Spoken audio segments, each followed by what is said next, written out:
Hey, beloveds, what's good? It's Tuesdays with Tawana. Such a blessing to be here on today amid what's going on in the world. Hey, Tony. I love you so much. Ah, yeah.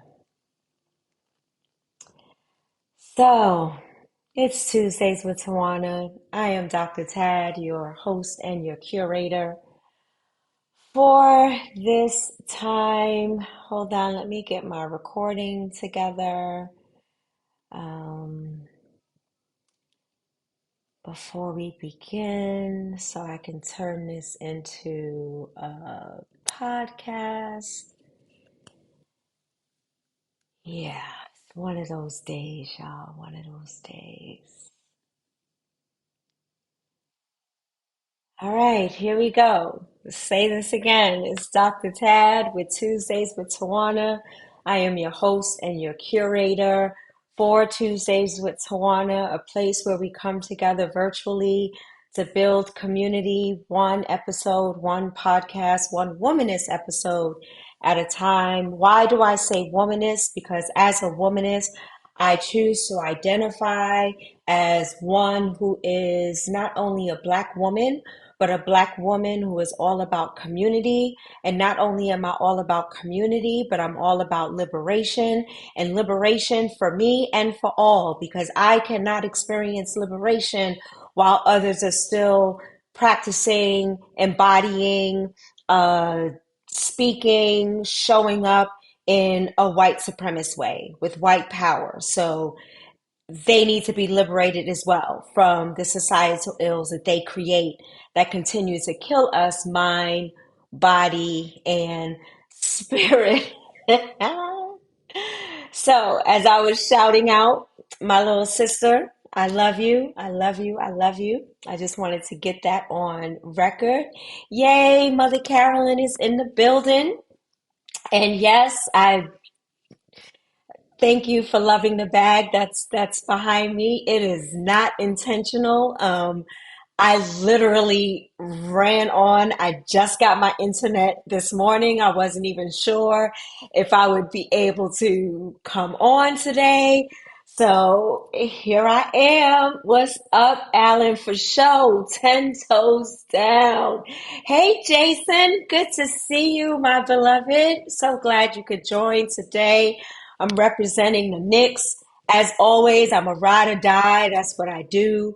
And when we talk about building in community, um, yeah, you got to be ride or die, especially in these times. Mother Carolyn said, that bag is giving me life. Well, listen, whatever it is that's going to give us life in this space, let's bring it. Yeah, I know, Jason, Nuggets gang, I get it. And they're doing well. I'm not hating, not a hater. Um, I lived in Denver for 9 years and went to some Nuggets games, and I'm all for it. Glad they got a, championship, and yeah. So we in this together. We just, rooting for different teams in different time zones. Yeah. It could be a both and. That's what we do. But I am a Nick fan. I like the Nuggets, but I am a Nick fan, ride or die. Yes, for sure. So, yeah, so today, if you are joining or listening later for the first time, pop something in the comments so I can insert your voice into this narrative, because it's not about me talking for a whole 30 minutes. It is about getting your input and thoughts and feelings, especially with what is going on in this world.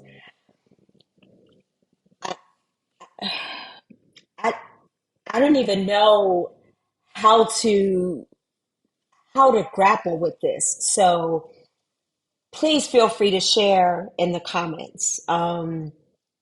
I remember when my youngest sister died last year, and I had scheduled a trip to Jamaica.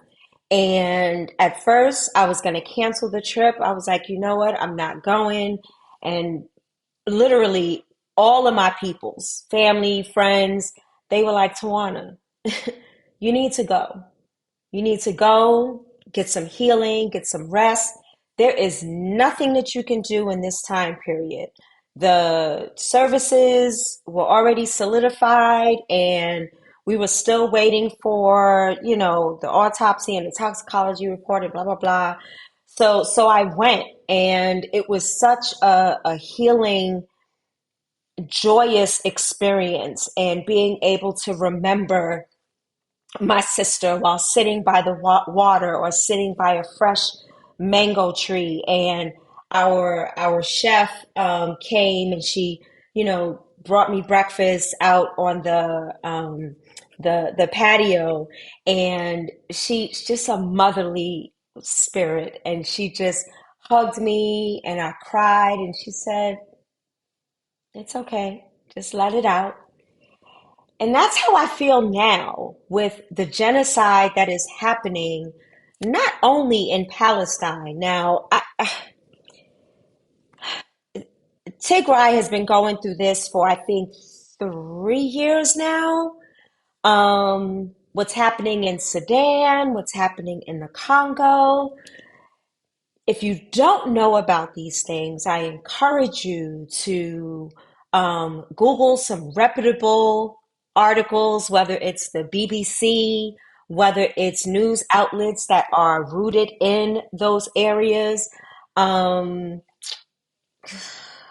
Not crazy about our popular networks, because they are owned by white people, and they tend to deliver the news in a way that is one-sided, that is going to be definitely not on the side of the oppressed, but is going to be on the side of those who are oppressing others and killing others, and those who want to hold on to some semblance of false power and control. And that, they want to pit, you got to take a side, and if you take the side of Israel as if they're a monolith, right? There are Jews in Israel who are just adamant against what's going on, but you won't see that in the news. You'll see that, oh, Israel has to defend themselves and so on and so forth. So I didn't mean to go down that rabbit hole, but what I'm reaching out to community about is, oh, and I'm sorry, stuff that's going on right here in America. We are still being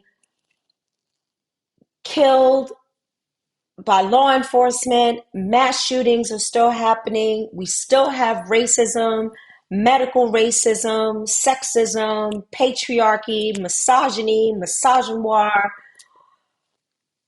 food deserts, lack of medical access, lack of education, um, books being banned. I mean, the list is just extensive. And how do we then live? Because I still need to live, I still need to work, and as we as Black beloveds, there's always going to be some joy. If I remember when I went to South Africa, and even when we were walking through the townships, and many of the houses were called shanties, and they literally took like aluminum siding and put up four walls and a door that had a hole and a tie in it. But they still had joy. That there something within didn't compare themselves to joy equating to having money or having some sort of status. And I'm not there yet. I'm learning and reaching out to community, because I can't imagine not having food or access to food. Here I am having a blessed opportunity to just close on my home, It's hard for me to celebrate when there are so many who are houseless. It's hard for me to celebrate when there's a genocide going on. It's hard for me to celebrate when I am surviving and thriving through healing from breast cancer, and there are other beloveds who are dying and they don't need to die. There's medicines out there and support and access and information that they just don't have because they are Black or because they are Black and brown. Oh,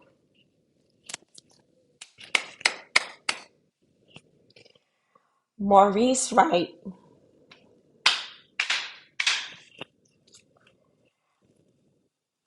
Y'all give me a minute.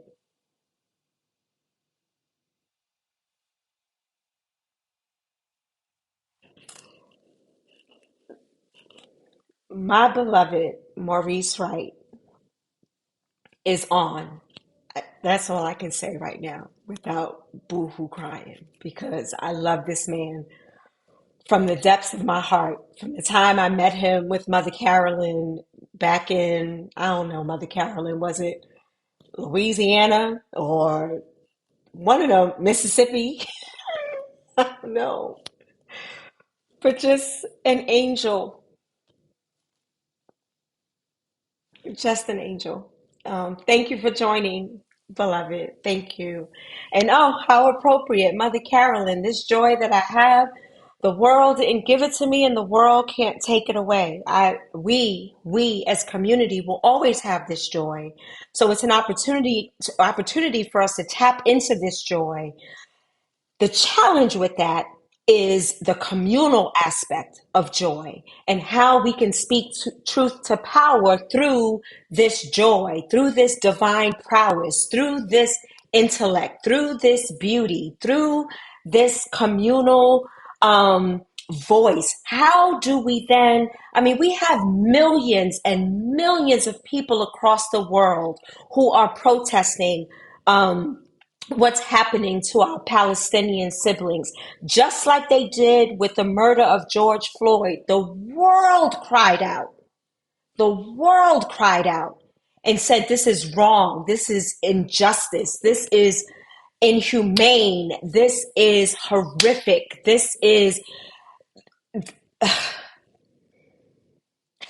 murder. And the whole world cried out, and yet and still, we still don't have gun laws.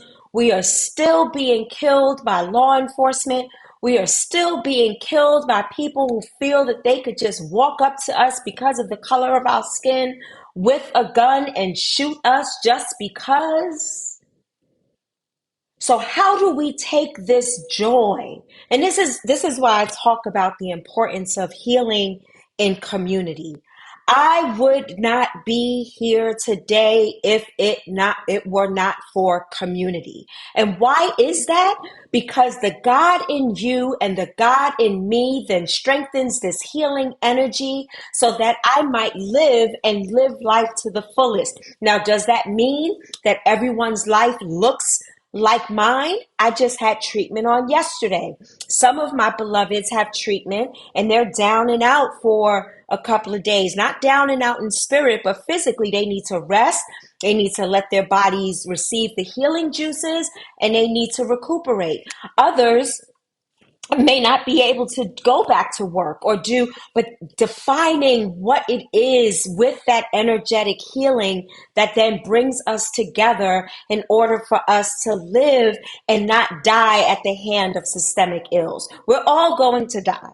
We're all going to leave this part of life, right? But we don't want to do it at the hands of people who just despise us because of the color of our skin, because of our beautiful prowess, because they can't knock us down and keep us down because we keep getting back up. They can't kill us. They can't take us out. And what's going to happen when we come together, Palestine, Sudan, Congo, Tigray, all of that, we are going to come together and we got to fight back. And it may not necessarily mean fighting back with guns and going out there, but there are beloveds there where we can make sure that our efforts are not publicly known, and we can funnel our information behind the scenes. Like, churches used to be a place where people would come together and plan, whether it was the Black Panthers, whether it was the Freedom Riders, whoever, groups would come together and use churches late in the midnight hour. As a matter of fact, our beloved ancestors would go into the hush harbors late in the midnight hour because they were not allowed into churches, and they were not allowed to worship. They were not allowed to experience any joy, and they found a way. So how can we find a way to combat the systemic ills that are happening? How can we find a way that the people in Israel don't even like their leader, and they were trying to vote him out before all of this happens? And this is not a coincidence or happenstance. This is someone who was in power and who used his power to make sure that he remains in control.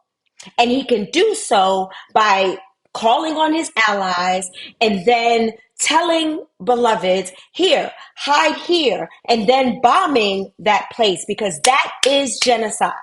That is setting people up to be killed in mass numbers. Women, men, children, families, hospitals, pregnant beloveds. There are thousands of pregnant women right now who are due in November, and they have nowhere safe and sanitary to give birth. So we send aid, and they hold the trucks. They hold the trucks in Egypt. They hold the trucks at the borders, and they won't let them in. And if they do let them in, it's like me shooting somebody and then giving them a Band-Aid.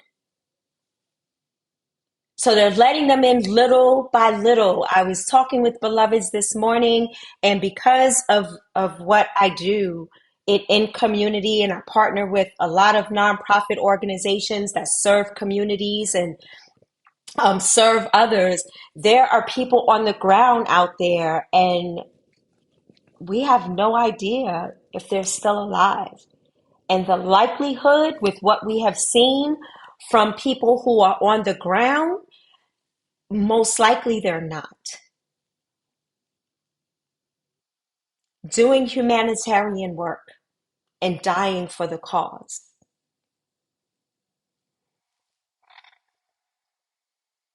How do we come together, and how do we create a cacophony of voices, like just a bunch of voices in action that shifts the atmosphere and to get these beloveds, no, not beloveds, they're not my beloveds, get these people, these power and control, power over, and racist, and um, those who are committing the genocide, how do we get them out of office, and how do we come together? If America is supposed to be so strong and so land of the free and home of the brave, and we are supposed to bring me you're tired, you're weary, you're poor, if we're supposed to be all of that, how dare we side with people who are intentionally killing others, and then try to say, oh, well, Israel has a right to defend themselves. Well, here, then we need to practice what we preach, as Mother Carolyn just preached on Sunday. If that is the case, then when we walk around and defend ourselves from those who continue to try to kill us mind, body, and spirit, we are then unjustly incarcerated or unjustly killed or beaten, or whatever heinous thing that they can come up with. So it doesn't work both ways. In white supremacy culture, It's either or. It's not a both and. It doesn't work both ways. So how do we then, as the majority, I don't use the word minority because we are not the minority. We are actually the majority. Even if we pull all our resources together, we are the majority. And yet many of us don't know that and don't have a language and don't know what to do and don't feel trusting enough to let people in to build communities so that we can fight the good fight. More concerned about what we are going to lose than what we are going to gain. More concerned about how we're living right now. I got mine, you get yours. That is very white. That is very white. It is white thought. It is oppressive. It is dehumanizing. It is horrific. So, how do we then still live the lives that we are called to live? As Mother said, this joy that I have, the world didn't give and the world can't take it away. But it sure feels like they are trying. And in some cases, they're doing it by not honoring who I am as a Black beloved, honoring who I am as a woman, a person who identifies as a woman, a person who continues to go against the status quo by living with breast cancer, healing, whether it's healing through my locks, healing through this moment of community, healing through meditation and prayer, healing through nature and seeing the sunrise and the sunset. But that's me. So, how do we then connect with others so that we can be the powerful force for good? Mother Carolyn said propaganda is real. Defending themselves should not be included, including killing innocent people who are caught in Gaza with no place to go. Shame on the USA for using propaganda to normalize murder. Ashe, ashe, asheo. So, with that, for our few minutes that we have left, I want to talk about this thing called hope. I preach about this quite often because this is what it motivates me. It gives me the drive and the desire to continue to do what I do, to build community, to make things happen, that so that we might live and not die at the hands of systemic ills. But Saint Augustine says hope has two daughters, two beautiful daughters. I love when St. Augustine says two beautiful daughters, anger and courage. Anger at the way things are and the courage to ensure that they do not remain that way. So right now, I offer a stance of hope, of being angry at what is going on in our world and the courage to do something about it. And what is that? Whether we pull our resources and send money and put the money in the proper hands, whether we continue to speak truth to power, whether we continue to vote these people out of office who really don't give a shit about us, whether we come together and begin to build schools and libraries and communities where you can't tell us what our children can and cannot read, where we make sure that people learn how to advocate for themselves when they are dealing with detrimental diseases, and having someone there to say, wait a minute, what do you mean there's nothing you can do? Or you're not seeing me, you're not hearing me. I'm telling you, I am in pain. I am telling you, I felt this. I am telling you, I feel this way. So, how do we then speak truth to power and invoke a sense of courage into speaking out against these ills so that we can live? And we define how we live. We define what healing looks like to us individually as a part of the collective, because my healing may look different than someone else's healing, but it doesn't mean that it's not all divine. It doesn't mean that one is better than the other. And when we insert a semblance of joy to it, Oh, it makes the healing so much easier. Even it's challenging, it's tough. The healing, you may shed some tears, you may get frustrated, but even in that frustration, in that moment, there is something inside of you that says that I am going to continue to fight. I am going to continue to honor myself if nobody else does. Because Audre Lorde says, if I don't define myself, I will be crunched into other people's fantasies and eaten alive. And we're not going to allow anyone to eat us alive. We are going to fight for our rights to health care. We are going to fight for our rights for health care that sees us and that honors us and respects us and responds to our needs and not to some salvific, savior with a cape around their neck, talking about, I'm coming to save your life. No, no, you are coming to afford me an opportunity so that I and my beautiful divine prowess, God and I will work this out. You are a vessel. You are a vessel to do that. Mother Carolyn says she loves that definition of hope. And that's what keeps me going because I'm angry at cancer. I'm angry, angry. Did not know. Had no idea. But because of my village and because of my community and because I chose to speak out loud, I then had the courage to advocate for myself, or I have others there for me to advocate. I had a cancer coach. My daughter was my caregiver.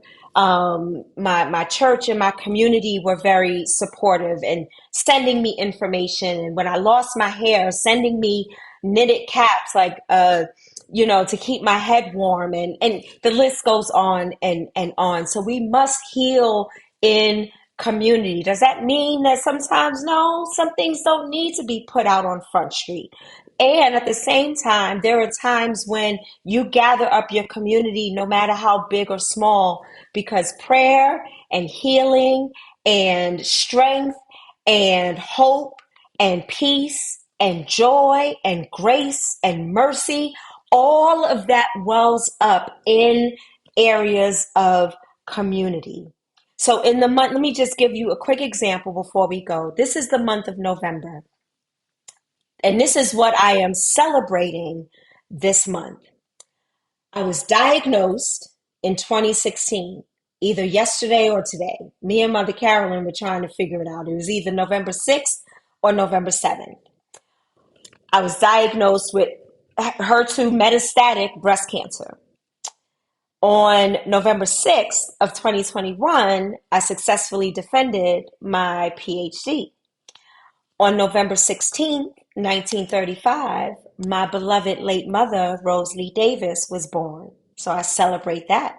I celebrate her as an ancestor, as one who continues to come to me and to love on me in my childhood self. But that's something that I just learned and I won't go any further. But the 16th is also the day that Soul to Soul Sisters was born in 2015. And then that next year, November 6th or 7th, I was diagnosed. So all of these things are happening in the month of November, good, not so good. And yet I take this month and I use it as a form of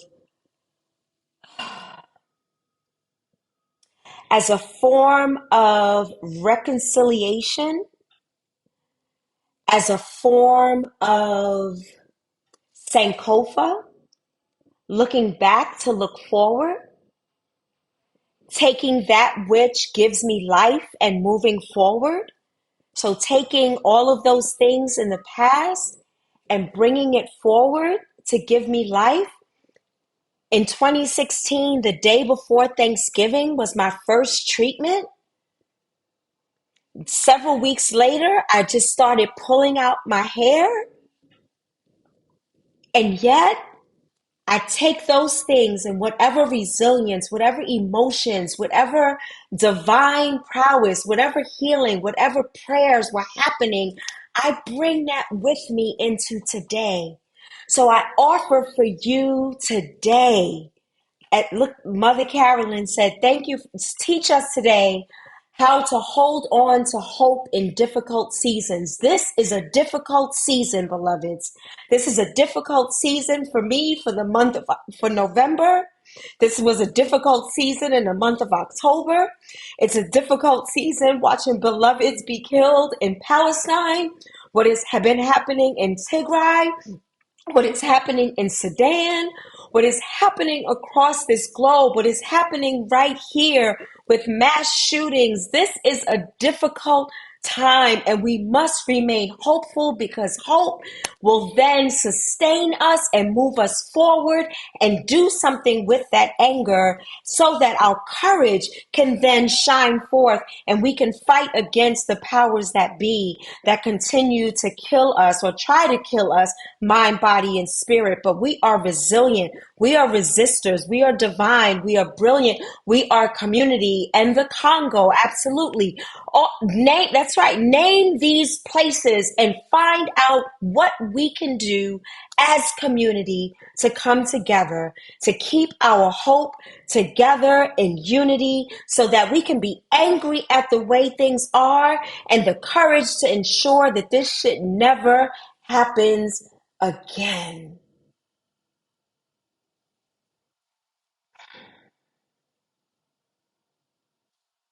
So, with that, thank you for building community, one moment, one Womanist podcast episode at a time.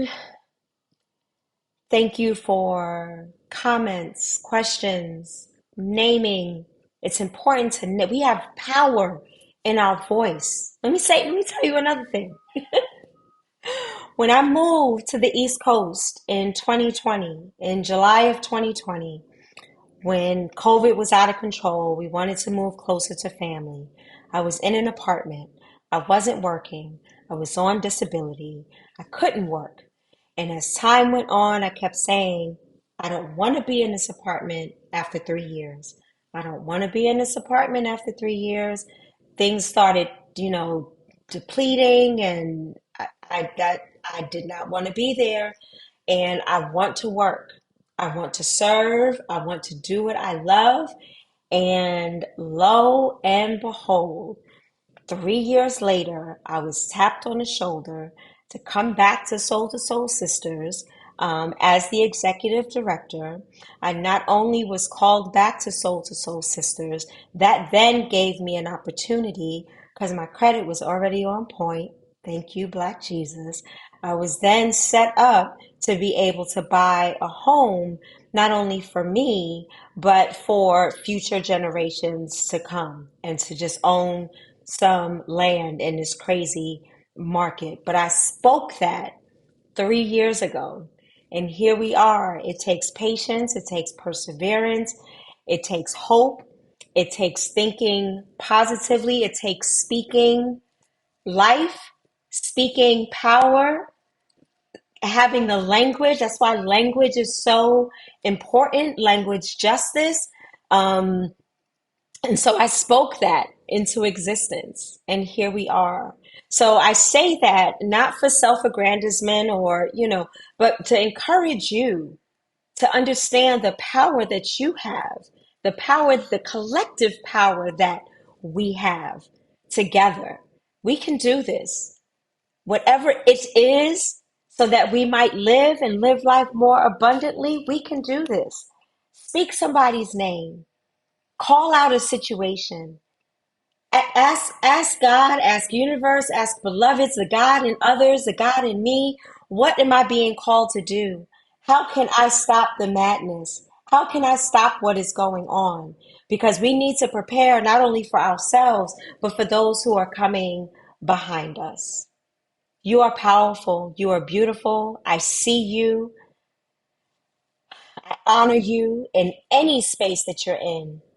If you are dealing with a diagnosis, if you're in the process of healing, if you are on a quest for mental wellness, if you have a different ability that is seen or unseen, if you are going through some challenging times with your family, if you are going through, just dealing with all this stuff that's going on in the world, how can we not feel it, especially coming from the Black diaspora who has gone through something very similar?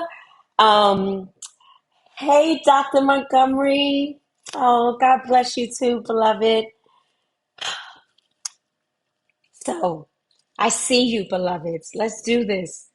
Let's do this. Let's not this world not let this world break us, tear us down, dehumanize us.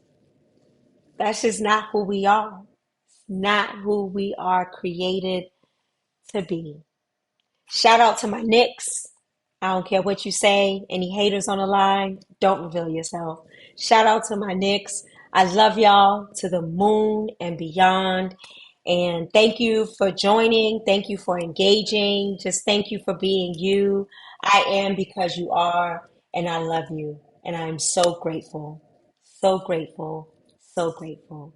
And I will see you on next Tuesday. Blessings.